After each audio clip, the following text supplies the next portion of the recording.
What's up? What's up? What's up? What's up? Just give people a couple of seconds here to log in, and also there's some fire alarms behind me, so wait for that to pass. So I'll just go on mute real quick.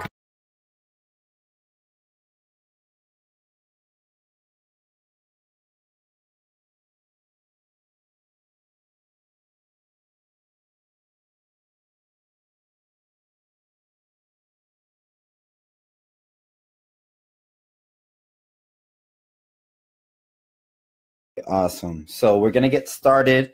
For those who don't know yet, I'll talk about who I am, but this is an orientation video that we're doing for the 10-day Holiday Vibrations Nutritional Cleanse that's being guided by Revolutionary Fitness. So you might have seen some posts about it here on the Live Plant Strong page or on different social media accounts. So we're doing a quick orientation video. We were initially gonna start the cleanse the day after Thanksgiving. We were like all in, like, oh, we're just gonna do it the day after. But there was a lot of feedback from folks that, you know, the holiday weekend is kind of tough to get started for a lot of people. So we pushed it back, and we're gonna be starting tomorrow with our 10-day cleanse. So we wanted to give everybody a quick orientation of what the cleanse entails, because it's very different from cleanses we've done in the past. And if you're new to the Revolutionary Fitness community and the work that we do, give you a little bit of insight of who we are and the kind of work that we do. So my name, for those who don't know, is Shawn Garcia. I'm the executive director of Revolutionary Fitness. I'm also one of the co-op owners of our Harlem studio on 116 Film Park Avenue.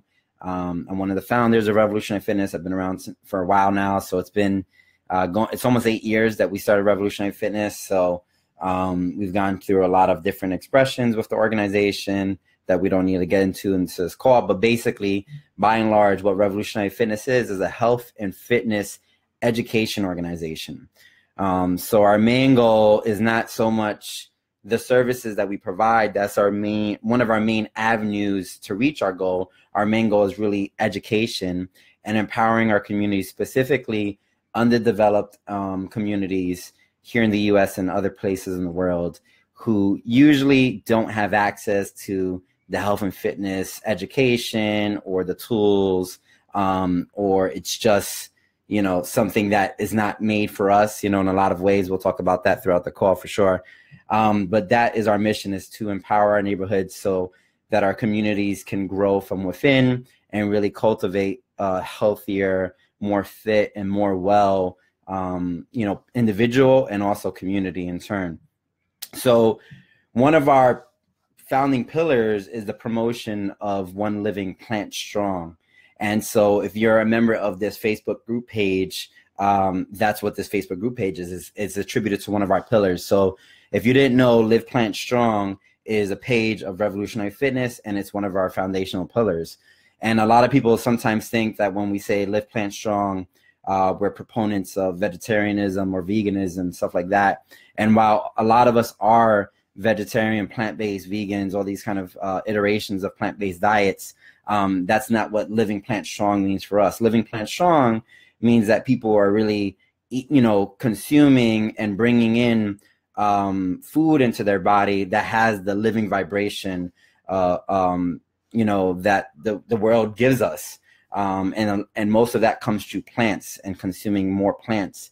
And a lot of us are, you know, eating these diets, these standard American diets, where it's kind of the inverse. We're not eating real foods. We're not eating foods that are vibrant and living, but rather we're consuming a lot of processed food, a lot of overly cooked and fried foods, a lot of sugary foods, a lot of foods that are manufactured, you know, in a factory versus coming from the earth.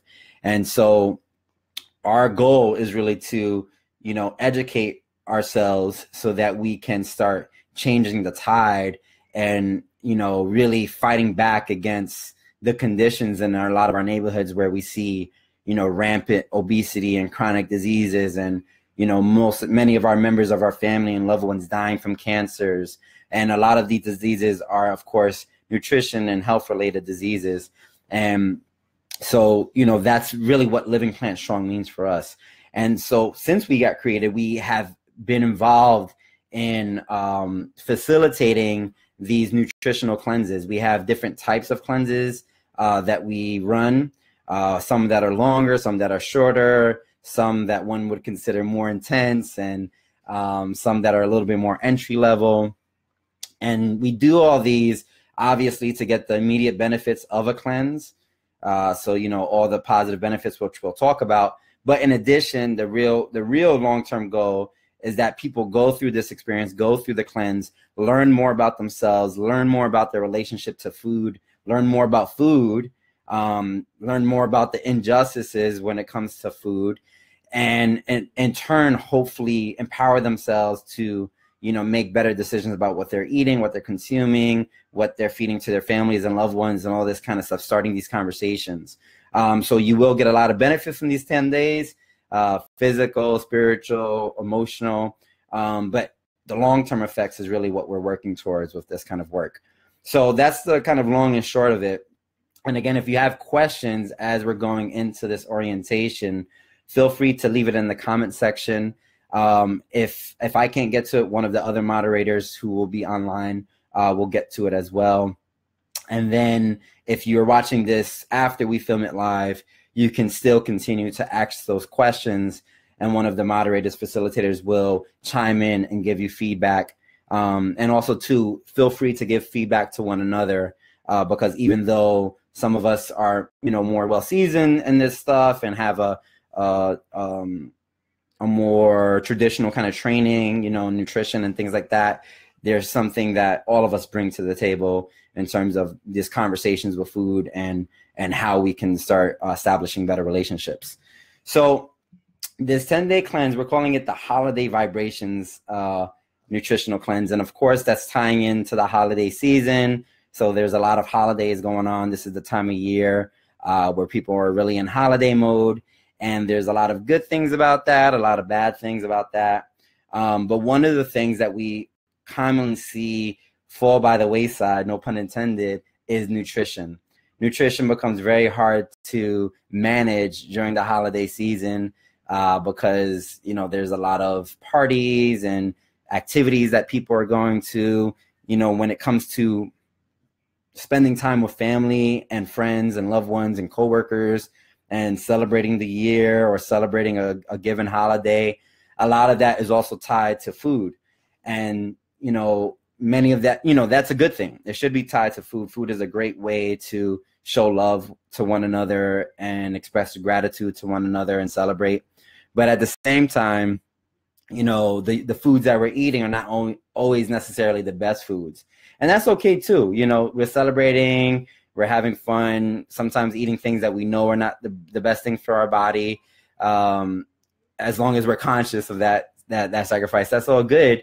But we also want to do things that are going to promote, you know, a good wellness overall. And so in this holiday season, it's really key that we tap into nutrition and that we check in and that we do something like this nutritional cleanse, so that we can kind of keep ourselves in check, but also go into the new year where a lot of us create, you know, New Year's resolutions or aspirations to be healthier and fit. And instead of waiting till January 1st, 2nd, 3rd, like a lot of us do, let's start now. Let's create a good foundation now so that the holidays are not putting us in a rut and we're not in a state where we feel really inflamed and, you know, really high stress and feel not good in our own shells. Let's get out of that mindset and start now and really start establishing a good base. So going into the new year, we can really take those bigger strides, whatever we want to do. So that's kind of the reason that we decided to do it right in the middle of the holiday season, because usually we wait till after and do like a New Year's kind of cleanse. We might still do something a little bit bigger come the new year and the changing of the season and all that stuff. But we wanted to do like this little mini kind of cleanse in the interim.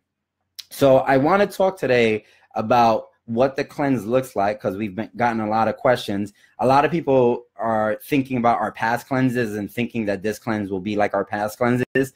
And while there is a lot of similarities, is vastly different, I would say, than some of our past cleanses. And in terms of like a scale of difficulty, because that's how we look at things, unfortunately, in a scale of difficulty, this is not the hardest cleanse that you can do. And what I mean by that is that some of the cleanses, some of the changes that you're asked to make in different tiers of the cleanse can be very challenging emotionally and spiritually. And sometimes that becomes a deterrent for folks because we're already dealing with a lot of stress factors in our life, you know, finances, work, you know, just the stresses of the holidays, living under capitalism and being pushed and bogged down with all these products. You know, we live in really stressful times in a stressful society. So to do something that is supposed to be healing for us, but in turn brings us stress, is not the best tactic during a very stressful season. So this cleanse is not as drastic, I would say, as some of our other cleanses. And so hopefully more people are intrigued by that and are more open to the idea of participating in this go around. So let's go over the logistics. And remember, please feel free to ask any questions as I'm going along on the comment section. What's up, Norma? I saw that you said that you jumped in a while ago. Norma is one of our experienced cleansers. So Norma, go ahead and post any comments that you have or questions. So the logistics. So basically, it's a 10-day nutritional cleanse. The first 3 days, so starting tomorrow, Monday, Tuesday, and Wednesday, the first 3 days are our preparatory days.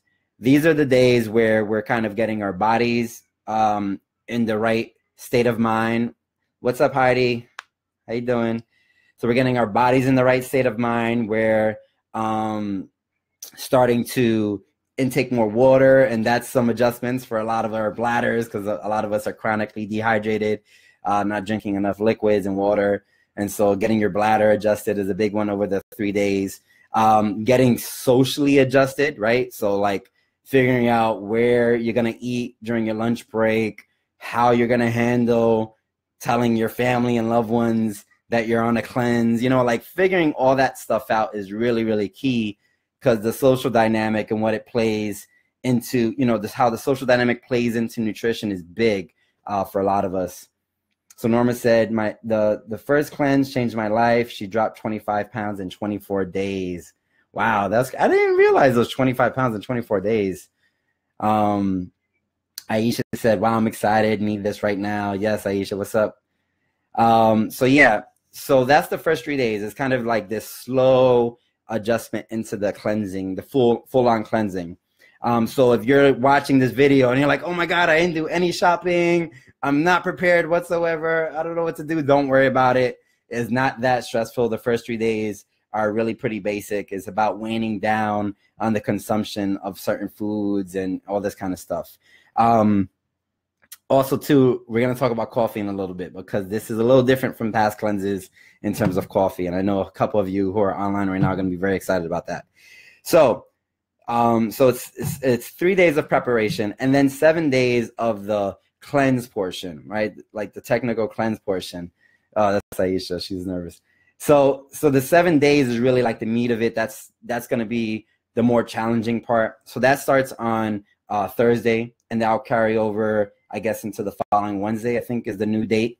We're trying to see if we can organize some kind of social event for people to meet up and break the cleanse together, because that's always a cool experience. If we can't do something in person, Revolutionary Fitness is hosting our holiday party on December 20th, which is open to everybody. It's a potluck, plant-based potluck at our Harlem studio on 116th and Park Avenue. So that's on December 20th, and we'll post the event page in here on the Live Plant Strong page so people can come out to that. So maybe we'll get something organized right at the break of the cleanse, or maybe we'll just wait to the 20th and break bread together and share stories. That will be great too. So how the 7 days look. So people who have participated in past cleanses know that we do a lot of oh, she said, correction, the loss started with 24 days, took about 3 months. Okay, cool. I was like 25 pounds in 24 days. That's intense. But 3 months makes a little bit more sense. Cool. So in the past, a lot of our cleanses have been very focused on raw food and liquid-based cleanses.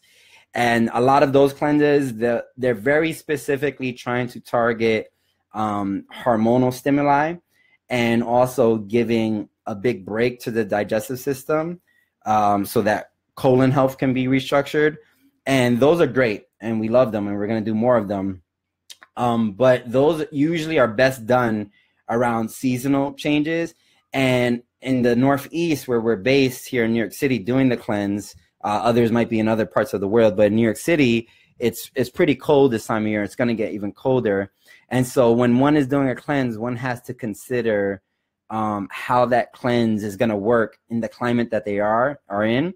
And when you're in colder weather, to have a raw food, liquid-based diet for 7 days can be really, really tough on the body and even tougher on the immune system.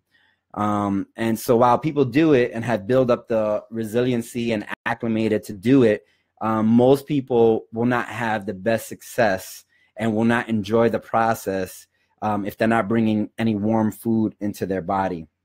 So this cleanse is a little different. So here's the main core concepts. So number one, when we get into the 7 days, there's 3 main things that we're going to be consuming. One is our smoothies and our juices. So the difference between a smoothie and juice, for those who don't know, a smoothie is made in the blender, a juice is made in a juicer. You're extracting the fiber content, right, the meat of the vegetables and fruits when you're making a juice. And so there's some benefits and some drawbacks to consuming one or the other. Most people have access to a blender, not always access to a juicer. So a lot of people do blending. Also, you know, when you get all that fiber in the smoothie, sometimes that makes people feel a little bit more full and nourished throughout the cleanse. But this is still going to be a hallmark of our cleanse, right? So consuming as much smoothies and juices as possible. That should be like the core amount of food and nutrition that you're bringing into your body in a given day. Not the only, but the main stuff. And ideally, the smoothies and juices are green smoothies and juices. This is really, really important. We're going to send more information out on the Live Plant Strong page about this. But although you can get juices of varying colors, and if you have more expertise on how to create your own smoothie and juices, you know, do whatever makes sense for you. But by and large, what ends up happening is that when a lot of people start getting on a smoothie and juice diet, they make it very, very fruit heavy. And so the dangers of that is that fruit is high in sugar. Yes, it's good sugar, but any high concentration of sugar in excess is going to spike up your sugar levels, and you're going to have bad side effects due to that. And so your hormones are going to be out of whack. Your energy levels are going to be out of whack. You're going to feel depleted. You're going to get headaches. Things are not going to feel good. You're not going to get the well-rounded nutrition that you need either, because although fruits and the carbs and the nutritional content in fruits are essential for humans, right? It's the key thing that we should be consuming for sure. It's not the only thing that we should be consuming. And especially on the time of day, you know, at night, early in the morning, getting these really high levels of sugar can be very dangerous. So in any case, when you do it green, when you keep your smoothie or juice green, you're ensuring to a larger extent, not always, but to a large extent, you're ensuring there's a higher level of vegetable content. And so you want that vegetable content to be heavier in your smoothie or juice so that you know that you're not spiking up your insulin levels, you know that you're not doing any harmful things to your body, and you're getting a lot of well-rounded nutrition. So a lot of dark leafy greens, a lot of greens that are juicy like cucumbers and apples, all these kind of things, which we're going to be discussing as the days progress. But that's going to be the main thing, right? Consuming these smoothies and juices as much as possible, you know, 3 times a day, 5 times a day, whatever you can do, whatever your body needs kind of thing. The other thing that we're asking people to bring in is soups. So consuming soup. Ideally, your soup is as liquid based as it can get, right? Because when foods are more liquid based and they're not hard and stiff, it's easier for the body to process that, right? When something's in a liquid form, it's easier for my body to absorb the nutrients from the liquid. It doesn't have to go through this whole digestive breakdown and exhaust my body, but rather I can just consume the nutrients and then expel whatever I don't need. So keeping it as liquid as possible is ideal, but you can have chunky soup, you can have potatoes in your soup, you can, you know, have all different types of soup. This is really, really important for our cleanse because we're doing it in the winter. Having this hot soup, I would say once a day ideally, but, you know, figure out what works for you. But getting in that daily soup, maybe it's your dinner or maybe it's your lunch, getting in that daily soup is going to be really good. In the past, we usually don't consume a lot of starches, and we don't consume like potatoes and sweet potatoes and stuff like that, yuca. We don't consume a lot of starches in our cleanses. This one, the starches are approved, but of course, moderate the starches. Don't consume too much starches, because the idea is that you're still trying to give your digestive system a little bit of break from working, you know, give it some time to just ease up during this 10-day cleanse. But definitely soups are going to be a big one. I know a lot of people are excited about that. The next thing is salads. We're allowing people to consume salads. So our recommendation is a maximum of 1 salad a day. But if you need to eat more than 1 salad because your energy level or whatever, you just need it, it's what you can get access to, then you can consume more. But 1 salad, 1 soup a day, and then the rest of the day is your soups and, your smoothies and juices. Your salad, you know, can be filled with all this great stuff, but we don't, of course, want you to put any animal products in there, no dairy products. So you can't put your feta cheese, you can't put your tuna or your chicken, none of that stuff. You can't put your croutons or the breads or anything like that in there. So all 100% plant-based foods. Your dressings can't be those sugar-based dressings like Italian dressing or French dressing or whatever. You know, so we're talking like balsamic vinegar or olive oil, things like that. Again, we're going to be putting out more information about that. But that's the main idea for the 7 days. You're getting your smoothies, your soups, and your salads, and keeping it 100% plant-based. That is key. And when we say plant-based, that means no animal products. But you know, people have different variations of plant-based. So definitely feel free to ask on the forum if things are, you know, recommended, approved, whatever, and we'll give you feedback. The next big component, so that's the first big component. What are we eating, basically? But then there's other things that we're working into the cleanse to get the most out of the cleansing experience. So the next one the next recommendation we're making for the cleanse is people to do intermittent fasting. Intermittent fasting, if you've never done it before, basically the idea is that you're doing this irregular period of fasting. There's tons of benefits to fasting. You know, most cultures throughout the world implement fasting in some form or another. Most indigenous cultures, fasting was a big part of their spiritual practice. There's so much benefits to fasting. So we can do tons and tons more videos on that. And actually, we'll probably link some great videos that we know of, some good resources so people understand the benefits of fasting. But the idea is that our digestive system has 2 states. We have our fasting state and we have our feeding state. And so when we're in a feeding state, we're in the state of digestion. We're in the state of processing the food that we're consuming. We're feeding the body. We're trying to absorb nutrients from the body. Our body is working very hard. In fact, it's one of the primary tasks of the body is digestion, because, of course, consumption of energy is essential to keep us going and moving. So it's other things take the back burner, and our body focuses on digestion more than anything. That's why when you eat like a really overly fried or overly cooked meal, really heavy and a lot of starches and things that are hard to digest, that's why you get sleepy. That's why you get the itis. And a lot of us don't understand what's happening there on a biological level, but that's not healthy to be in this state that your body basically breaks down because it has to go full throttle on focusing on nutrition and digestion. So in any case, so that's our feeding state. And fasting state is basically the inverse of that. a period where you're not consuming food, your body is not digesting. And in fact, instead of focusing on digestion, your body can focus on other things: energy levels, restoration of muscle and tissue, rebuilding of structure, knowledge retention, everything you do basically, when you're not focused on digestion, can happen during the fasting stage. And so that's why it's so beneficial to get into these periods of fasting, so you can reset your hormones, you can optimize your blood sugar levels, you can allow your body to rest, you can also kind of basically control your urges to be eating all the time, because this capitalist society is always throwing products at us to eat. You walk down the street, especially in New York City, it just feels like eat this, eat that, buy this, buy that.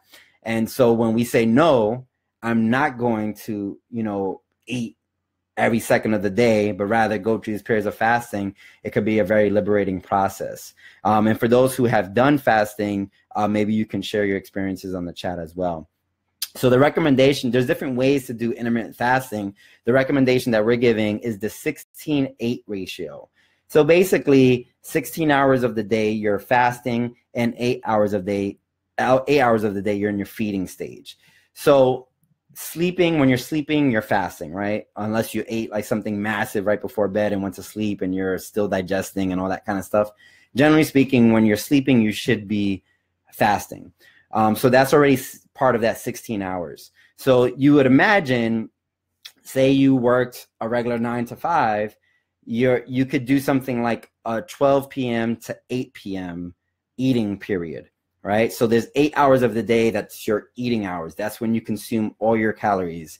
That's when you're eating, as much as you need to. You don't restrict your caloric intake. That's not what this cleanse is about. It's not about eating less. Eat as much as you need to. You cannot overeat plant-based foods. That's not going to happen. Eat as much as you want within those 8 hours. Consume as much as you want, as many smoothies, juices, salads, soups, whatever you want to do during those 8 hours. But outside of those 8 hours, you're only going to be consuming water, herbal tea, and yes, coffee is approved. We're going to talk about coffee in a little bit. So I know a couple of y'all are going to start putting the love button because I said coffee is approved. But in any case, so outside of those 8 hours, you're in a fasting state.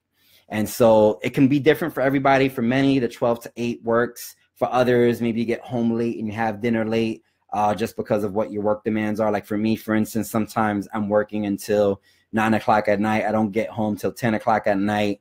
I still need to eat. So sometimes for me, my hours can be between 4 p.m. and 12 midnight, or it could be 2 p.m., 10 p.m. You know what I mean? Figure out what works for you in those 8 hours, and don't become too crazy about it where you're like, oh my God, I can't eat for another hour. It's not going to work. Don't get too crazy about it. Try your best to do this 16 to 8 ratio. So the third consideration is water intake. So like I said in the beginning, a lot of us are chronically dehydrated. Most of us are not drinking enough water. And no, if you're consuming coffee, that does not mean you're consuming water. That's not the water we're talking about. And when we talk about water too, is not tap water. And I know that's a big one for people because filtered water, which we're proponents of, can be hard to access at times. I think tomorrow or Tuesday, we're going to do a whole kind of video tutorial series about water and how to filter your own water and, how to get access to clean sources of water. Try your best. Obviously, if you can't filter water, if you don't have the time to do so, drinking your tap water, if that's the best option you have, then that's going to be what it is. But really try your best to get filtered water. We're gonna talk a lot about that throughout the week. But the third recommendation is intaking. The recommendation is intaking half of your body weight. So say your body weight is 180 pounds. Half of that is 90, right? I did the math right. Yeah, 90. So consuming half of your body weight in ounces at a minimum. So if you're 180 pounds, every day consuming 90 ounces of water or more, depending on your activity level. Aisha said, I like the 11 to 7 intermittent fasting hour. Surprisingly, didn't feel hungry. So she's tried it, the 11 to 7. It really, the intermittent fasting is just kind of weird the first time or two that you do it, because you're like restricting yourself from eating and you're like, oh my God, like, am I going to die? Am I, you know, like, am I getting enough energy? But then you realize that like a lot of us do intermittent fasting kind of without knowledge. You know, we'll skip breakfast, or, you know, it'll be a day that we're working a lot and we don't eat enough. That the issue is, though, a lot of people do that by mistake. And then when they do have access to eat, they eat a lot of bad stuff. You know, they binge eat. So Aisha said she felt more energetic where she did intermittent fasting. Definitely.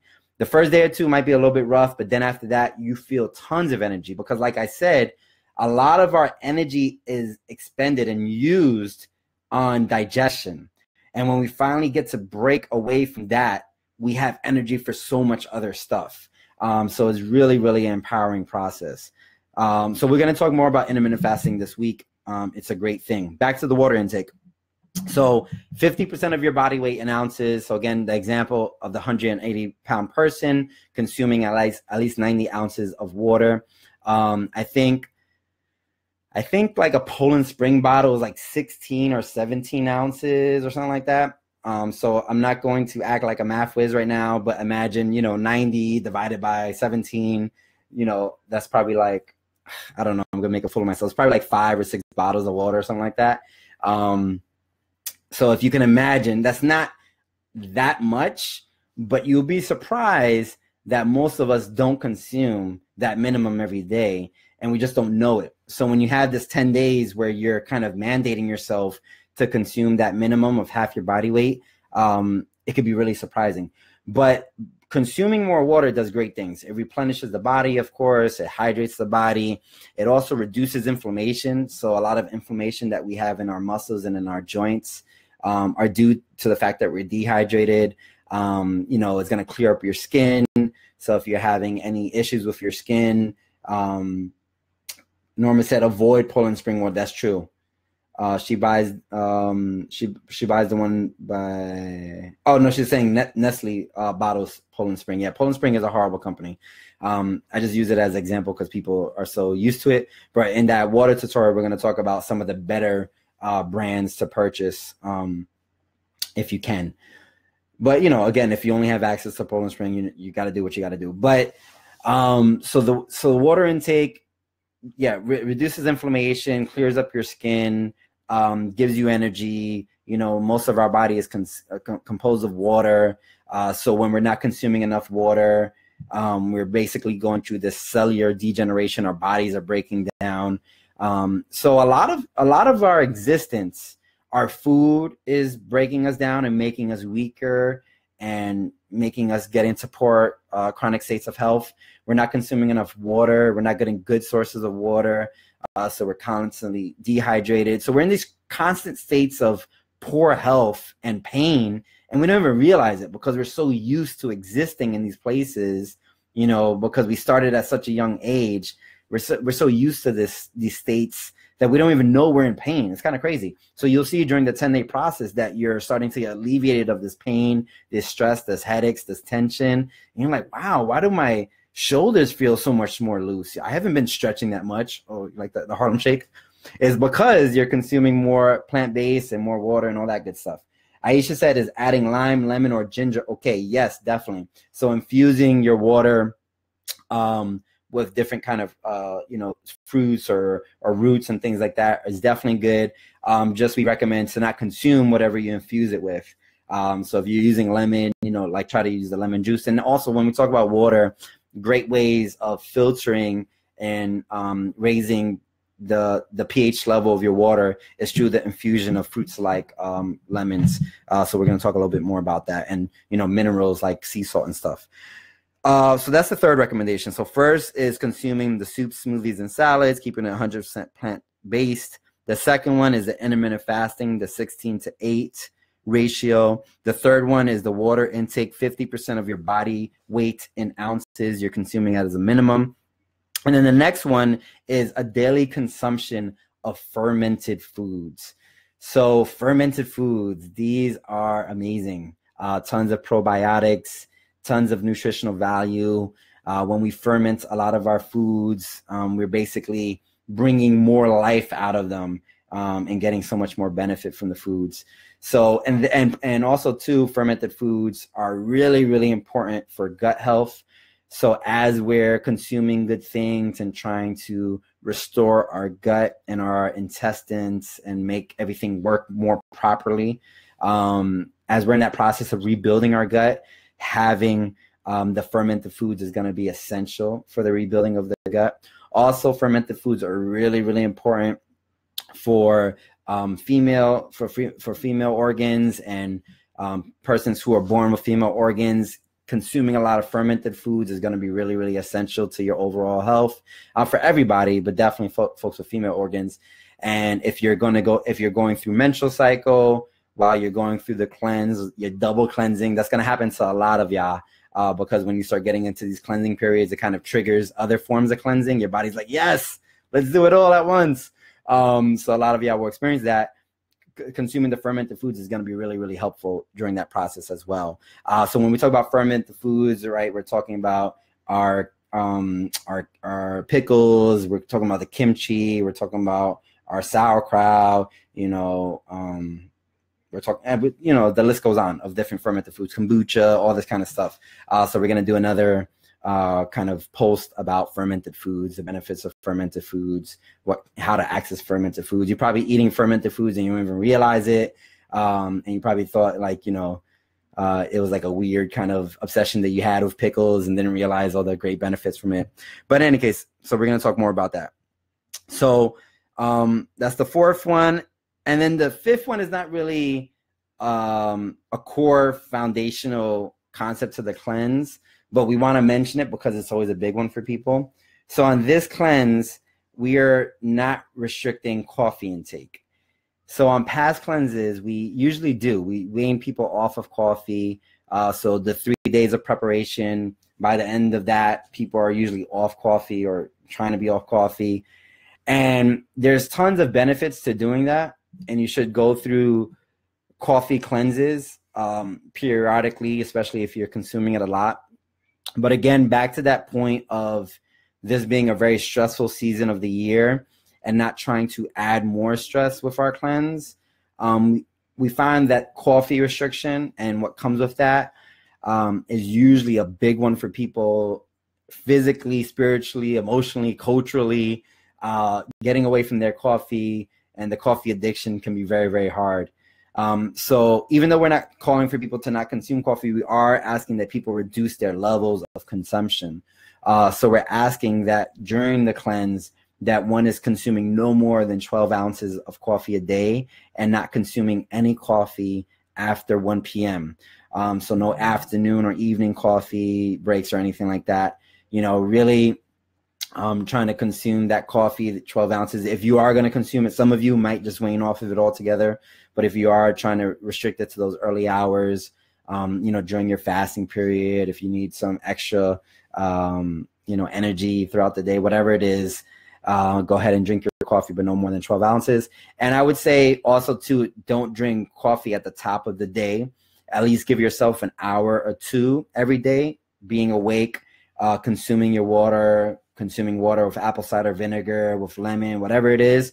Consume your water, hydrate yourself really well in the first hour or two of the day. Do some light movement and exercise before you get dressed and ready for your day. And then maybe grab your cup of coffee on your way to work or in your second or third working hour of the day. Because when you drink coffee at the top of the day, it does a lot of things to your hormones. Your body becomes very reliant on it, and you don't know how to operate really in the morning, and it can throw things out of whack. So yeah. So those are the main concepts. Those are the main things that we're asking for this cleanse. So again, just a quick review.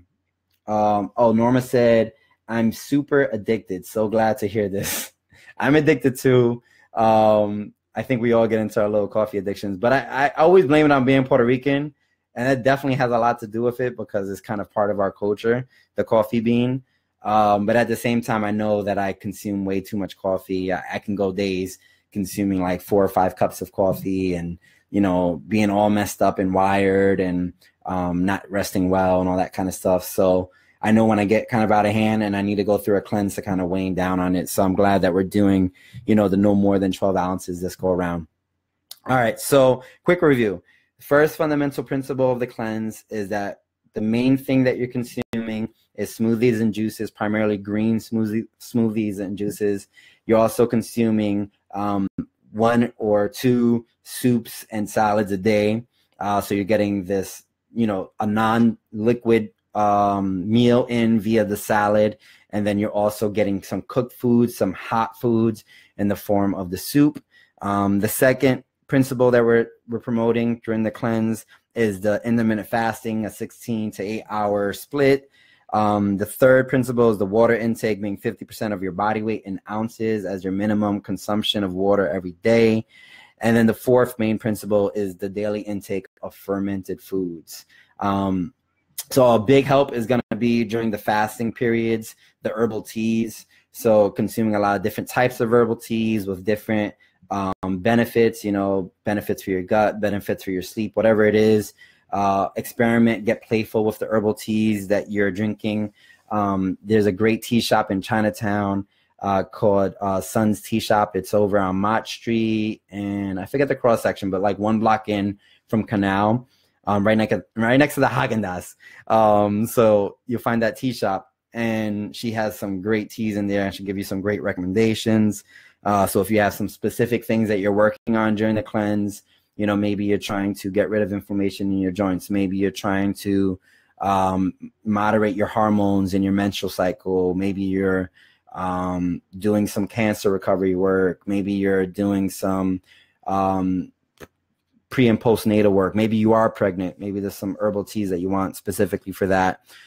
She can hook you up. And then you can also find a lot of herbal teas around town. So the way that we're going to be facilitating this is a totally free cleanse. So we're not charging for this. There's no manual. There's no booklet. It's purely going to be moderated on our Live Plant Strong page and in person if you have access to one of our facilitators, like at the Harlem studio. If you come by, you can access some of the facilitators. But the idea is that it's a very, very much a communal kind of effort. We're cleansing together as a community. We're sharing our expertise and our experiences, but we're also not acting like gurus and experts, and we're trying to learn from each other. That's part of a lot of our cleanses, but you know, that's really how you'll get the most out of this cleanse, is really that engagement. If you're not on Facebook, some of you might be watching this video, you're not on Facebook, you know, definitely feel free to email or direct message people so that you can get in contact with people. You know, it's harder when you're not on Facebook, but it's the best medium that we have to run something like this. So unfortunately, you know, that's just kind of what it is right now. Maybe there'll be a different platform in the future that we find to be better, but people are really good on the Facebook group pages. So the way we'll be facilitating it is we'll be doing daily check-ins. So every day, we're going to post the times. We haven't set them yet, but they're going to be in the evening. So every day in the evening, one of the facilitators will come on for a 30-minute live Q&A session. So they'll log in on the Plant Strong page, and they'll be available to talk about different things that they're going through and things that they're seeing others go through, and they'll be available to field any questions. If they don't have the expertise to answer the question, because all of the facilitators have different kind of scopes of practice and main focuses of their work, then they'll put it on this list of questions that we'll have running, and whatever facilitator can answer that question will answer at a later time. So definitely, you know, when you run into questions, concerns, all that stuff, feel free to post it on the Live Plant Strong page, post it in the comment sections of any of these videos, and we'll try our best to get back to you. Also, too, we'll be posting a lot of information in the form of links and PDFs so that people can get access to a lot of this information that's online and free. So we'll be moderating all that stuff. So for instance, Aisha just asked, will you post the name of the tea shop? And one of our members, Heidi, who's not even a facilitator, posted the name of the tea shop, the address, all that stuff. It's great. This is how we start this kind of communal exchange and start learning from one another, and, you know, treating our community as a resource, which it should be treated like. So being, you know, be on the lookout for the post that the moderators put, but also when you find things, post whatever resources that you find. Don't be ultra concerned about whether it's approved by Revolutionary Fitness. Just post what you're going to post. If you found it to be a valuable resource, post it. Others will find it to be a valuable resource, I'm sure. If you have a question and you don't want to sound, you know, how they say there's no stupid questions, that's definitely true. There's definitely no stupid questions. And in fact, a question you might have might be a pressing question for someone else who might not have the ability to ask it for whatever reason. They might not have the ability to ask that question. And if you can ask that question, then you're doing a service to others.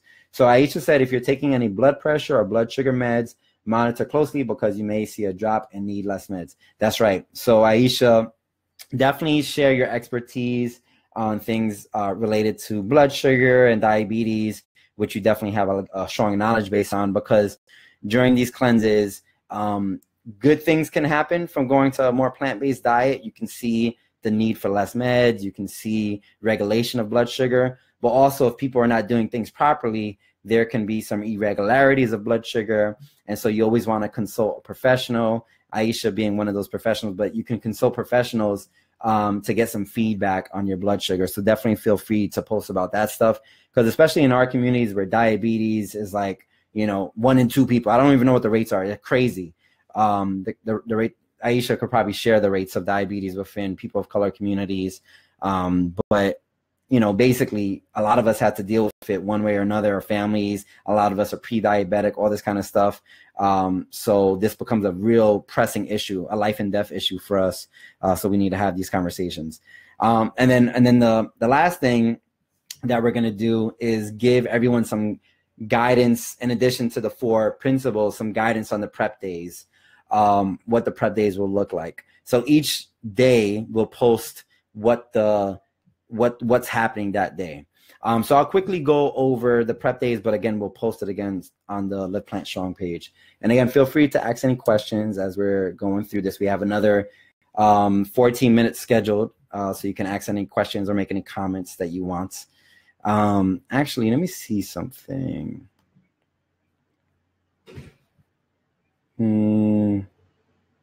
That might be too much. I was going to see if I could bring Aisha into the conversation, but that might be too much for right now. So we'll do it on another night. Get Aisha to talk about blood sugar and all that good stuff. So in any case, tomorrow's preparation day 1. So we're asking that people start already implementing as best they can the intermittent fasting. So even though, you know, tomorrow's not the full-on cleanse, try your best to try working on the intermittent fasting. Maybe you don't eat until 10 tomorrow or 11, whatever it is, but try to push back when you start consuming foods, and then try to stop consuming foods you know, at an earlier hour than usual. Ideally, before you go to sleep, you have 2 hours of non-food consumption before you go to bed. That's not what a lot of us do. A lot of us, an hour, 30 minutes, maybe right after we eat dinner and we fall out. That's not good for our body. So in these early days of preparation, trying to work on eating later in the day, and then of course trying to stop eating at an earlier time. Give your body some break before sleep. Consuming a lot of liquids. So starting to get that water intake already. If you can't, in the example of the 180-pound person, if you can't consume 90 ounces tomorrow, you know, are you consuming more than usual? And then each day trying to get closer to that 90. So just trying to consume more water. Your bladder is going to go through a little bit of a transition period. It's very tough on the bladder when you're not consuming a lot of water, and then you start doing it. The bladder gets a little crazy, so make sure you're in your bathrooms, all that kind of stuff. You don't have to go, you know, before you get on that 50-minute train ride, make sure you use the bathroom. I'm just warning you now. So that's one thing. And the next thing is to not consume any refined sugars or sweeteners.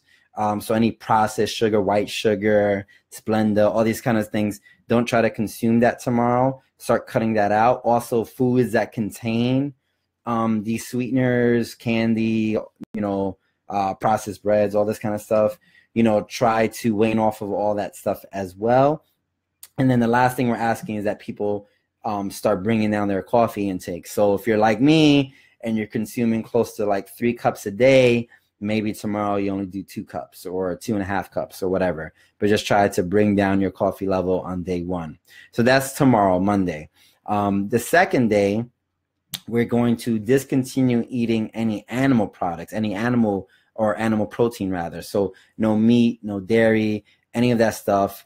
Basically, you're going to cut out all meat and dairy, fish included, all that stuff on Tuesday. So get your last like meat, if you got turkey leftovers or whatever from the holidays, make sure you consume it all by tomorrow. Try to get it all out the way. Dairy, if you're big on cheese like me, get your last slice of pizza, whatever it is, do what you got to do. But after Monday going into Tuesday, no more dairy, no more animal products. Also, too, try to, if you're already living a plant-based diet, also eliminate meat replacements like soy, seitan, wheat gluten, all these things which also are not healthy for us. The only exception I would say is like the fermented tofus and the fermented, what's the other one? I don't know, I forget the other one, but there's some fermented products, soy products that are a little bit better to consume and have health benefits. So I would say you could still consume those, but really try to get rid of all the soy, seitan, and wheat gluten on day 2. So then going into day 3, basically what we're eliminating at this point is the pastas, the breads, the heavy grains, so rice and stuff like that. Consuming more pseudo grains at this point. Pseudo grains are basically seeds that have similar characteristic to a grain, but they're easier for the body to digest. So you're thinking like your millet, your quinoa, your buckwheat, all that kind of stuff is your pseudo grains, which we're going to post about that as well. But basically on day 3, you're going to be cutting out, tempeh. Yes, there you go, Norma. Your fermented tempeh is also a good product to consume. So in any case, cutting out cooked foods, cutting out processed foods. So going into day 3, you're basically now at that point entering into the cleanse. Maybe you're still consuming a few, like a slice of bread, or maybe you're still consuming something that's cooked or whatever that day, but really day 3 is when you're trying to wane off of it. Heidi said, what about non-gluten grains? Non-gluten grains are good too. I mean, grains, the only issue with the grains are that the grains are a little harder for the body to digest. And so as we're going through this periods of rest, we want to limit that. So the pseudo grains, I think, is what the buckwheat, the millet, the quinoa, those aren't grains. Those are pseudo grains. The pseudo grains are what we recommend that people consume. So the buckwheat, the millet, and the quinoa are all good. But even those, I would say to have at moderate levels, and they're going to be in your salad and soup primarily, right? So you might, take some quinoa and sprinkle it over your salad, or you might cook, make a stew or something like that with some of the pseudo grains, and all of that is good. But just be mindful of what it's doing to your body, and don't replace your general food intake with heavy intake of these pseudo grains as a way to kind of fill the void, because then you're not really addressing some of the issues that you might potentially want to work on.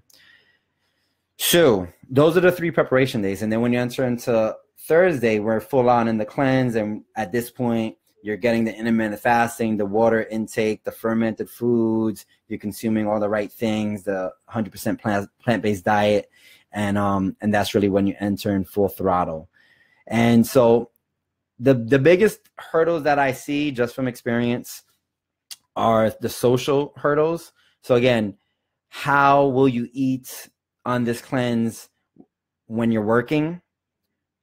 Be considerate of that. Is there somewhere you're going to eat that you're going to spend money at? Are you going to make your own meals, your own juices? You know, are you going to store your juices, freeze your juices? Like, these are really big considerations. So over the next 3 days, that's what I really want everyone to focus on. How are they going to make this happen for their specific kind of, you know, where you find yourself and what your day looks like? Because there's nothing worse than starting the cleanse and feeling great, being at home, doing all the right things. And then you get outside into the real world in the city and you're like, oh my God, what am I going to eat? I'm starving. I can't find anything. I have to spend $12 on this juice. You know, like, it becomes very frustrating, and a lot of people get deterred in those early days. So that's really what I want everyone to think about. We put up a shopping list of some recommendations of things to buy, to consider. I would say start, you know, buying things that you're more familiar with that are on that list, that you know how to prepare, that you know how to access, that are, you know, easy for you to work with, and then start bringing in some of the newer things that you might not be exposed to, that maybe on the forum you see someone post this dope recipe and you want to try it out. You know, that's when you can experiment and try out these new things, but don't burden yourself with trying out too much new things and being frustrated by someone posting these magnificent kind of photos and your stuff looking real basic. You know, everyone starts somewhere. Like, for instance, you're going to see some posts by some of the practitioners who have done cleansing for 5-6 years, and they're just like experienced cleansers. Don't be frustrated by what they're posting. Be inspired and ask questions and engage with them and try to learn from them, and get the most out of this experience. And then, of course, if you run into any of these common hurdles, if you feel comfortable, I definitely am. I encourage that people share those experiences on the forum, because the negative experiences as well as the positive experiences are all part of the process and this education, collective education that we're doing together. So if you're like, oh man, like, I'm having the worst day, I feel horrible, this cleanse is not working for me, I have chronic headaches, blah, blah, blah, post that stuff. And you'll be surprised how you feel after the engagement from the community. You know, you might be empowered by the shared experience. So Aisha said, I'm sorry, did you say yes or no to legumes? So legumes are something very similar to grains, just a little bit harder for our bodies to process. So you want to limit the legumes, but you should still consume legumes if that's part of like how you're making your soups, and if you're putting legumes into your salads and stuff like that. You know, a lot of people, you know, the people of color diets are a lot of it is based in legumes. So for me, I still consume a lot of legumes for sure. I know a lot of people are against legumes altogether. Like the paleo folks are very anti-legumes, but I think there's a lot of benefits to legumes, and a lot of vegetarian diets throughout the world are big proponents of legumes. So yes, they can be a little bit hard on the body, so moderate it, see what it's doing to your body. But it's on this particular cleanse, legumes are approved in moderation. All right, we got another 3 minutes here. I kind of went over all the general things that we wanted to discuss on this orientation call, but if anyone has any other questions or comments, go ahead and comment below, and we'll try to address it.